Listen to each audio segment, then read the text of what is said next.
Olá, meu nome é Sérgio, sou professor do Departamento de Economia da Universidade Federal de Juiz de Fora, campus Governador Valadares.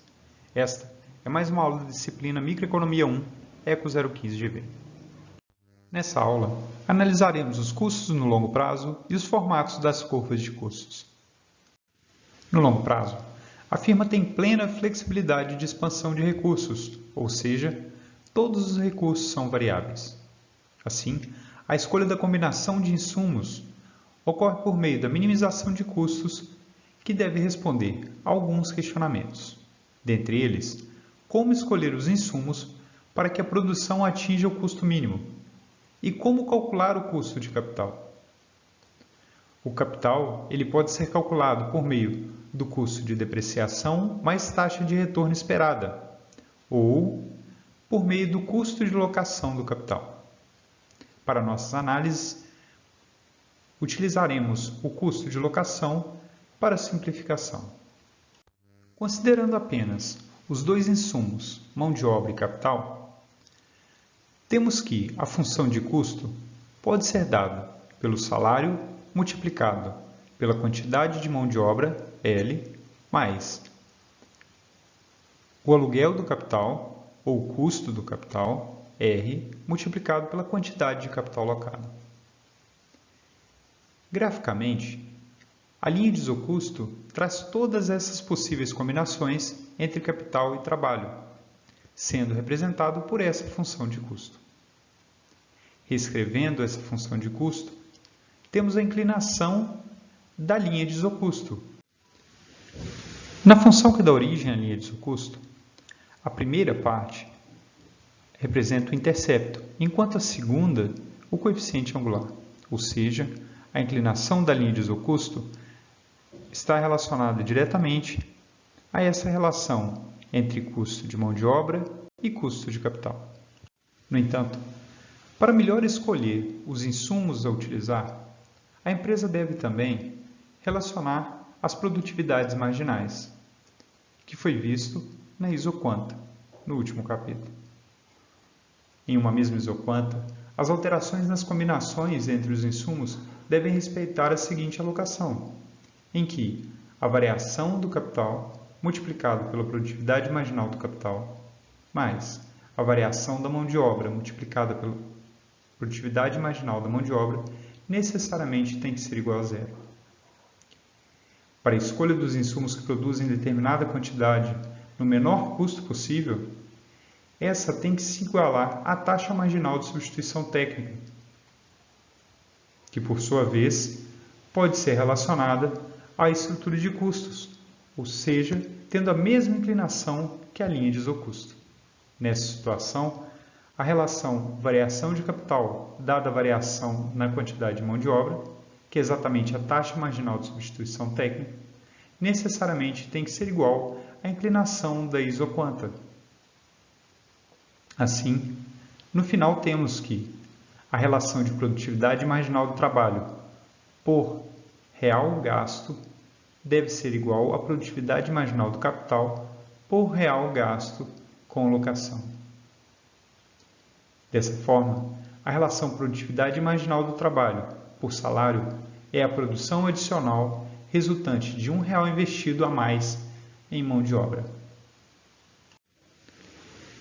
Nesse gráfico, obtido do livro do Pindyck e Rubenfeld, temos que são representadas 3 isocustos e uma isoquanta. É válido ressaltar que no ponto A, a curva de isoquanta é tangenciada pela isocusto, sendo então o ponto de minimização de custos. No entanto, alterações nos preços alteram as relações de preço e, consequentemente, a inclinação da linha de isocusto. Alterando a inclinação na linha de isocusto, as combinações que minimizam custos podem ser alteradas. Como exemplo, temos as combinações que resultam na minimização de custo no ponto A e no ponto B. E como ocorrem as variações do nível de produção? No longo prazo, a empresa pode escolher a escala de produção, aumentando ou reduzindo esta, para que alcance o nível de produção que minimize os custos. Assim, ela pode escolher entre diversos pontos de minimização de custos, ou os pontos nos quais as curvas de isocusto tangenciam as isoquantas. A ligação entre esses pontos de minimização dá origem ao caminho de expansão. Este caminho de expansão, por sua vez, descreve as combinações de trabalho e capital que as firmas podem escolher para a minimização de custos para cada nível de produto. Graficamente, apresentamos aqui o caminho de expansão e os pontos A, B e C, que são pontos de minimização de custo para cada uma das quantidades produzidas. O caminho de expansão da firma contém a mesma informação que é da curva de custo total no longo prazo. Para obter o custo total pertencente ao caminho de expansão, seguimos 3 passos.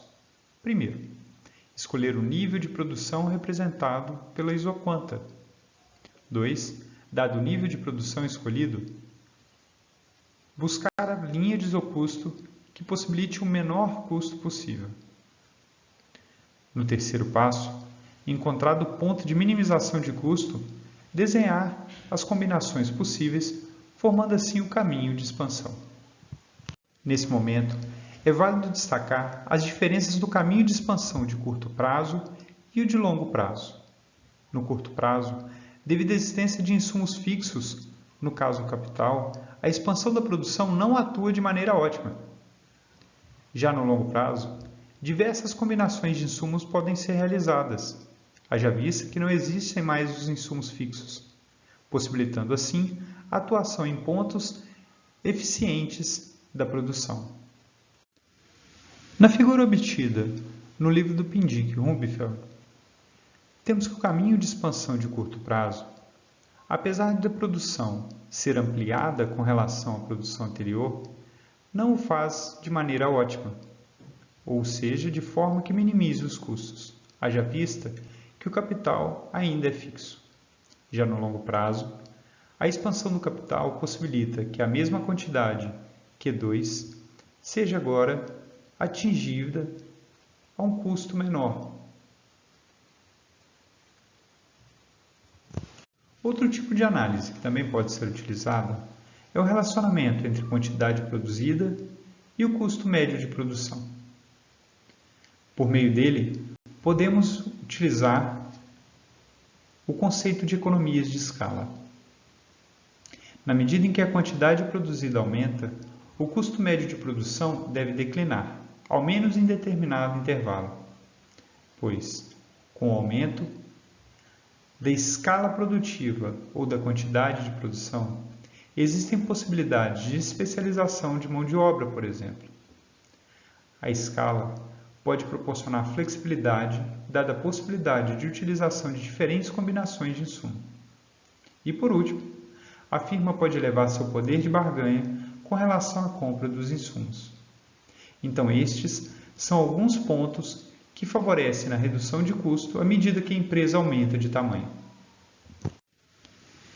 Mais especificamente, a economia de escala ocorre quando a empresa consegue dobrar sua produção com menos que o dobro do custo. Em contrapartida, deseconomias de escala ocorrem quando dobrar a quantidade produzida requer mais que o dobro do custo. Observação é que o termo economia de escala inclui o conceito de retornos à escala, sendo mais geral por refletir proporções de recursos dadas alterações no nível de produção. Assim, nos retornos à escala, os insumos são utilizados em proporções constantes à medida em que a quantidade produzida se eleva. Já nas análises de economias de escala, quando as proporções dos insumos são variáveis, possibilitando assim o relacionamento entre custos e a quantidade produzida. Uma das métricas utilizadas para mensurar as economias de escala, ou a presença de economias de escala, é a elasticidade de custo do produto, que chamaremos de EC. EC pode ser dada pela variação percentual do custo dada a variação percentual na quantidade. Para relacionar elasticidade de custo do produto com as medidas tradicionais de custo, temos que ela é igual ao custo marginal dividido pelo custo médio. Assim, se a elasticidade do custo do produto for menor que 1, existem economias de escala, ou seja, a variação percentual do custo é menor que a variação percentual da quantidade produzida. De maneira inversa, se a elasticidade do custo do produto for maior que 1, existe a presença de deseconomias de escala.